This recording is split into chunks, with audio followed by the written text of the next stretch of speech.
Хорошая команда. Было бы интересно с ними сыграть при нейтральном судействе.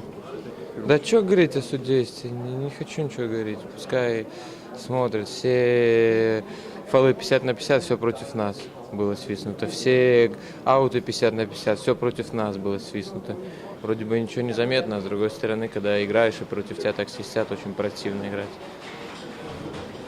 Ну, а пенальти был там нарушение? Да, надо смотреть, но такой пенальти можно в каждой игре по 5 таких давать. Чуть руку заставил, он упал. Ребята говорят, даже судья, не думая, свистнул. Не знаю почему, но мне казалось, что он будет бить именно в этот угол. Я, наверное, чуть-чуть рано прыгнул, поэтому немножко неуклюже. Хотел отбить его в сторону, не получилось, и отбил прямо на него. Ну, второй удар он бил с подзащитника, поэтому я его даже не видел, если честно. Ну, когда повели в счете, немножко, мне кажется, испугались. Не хватило концентрации, сразу пропустили гол. На этом надо было не останавливаться, а гнуть дальше свою линию, играть на контратаках. Но не повезло. Оставим силы на матч со швейцарцами.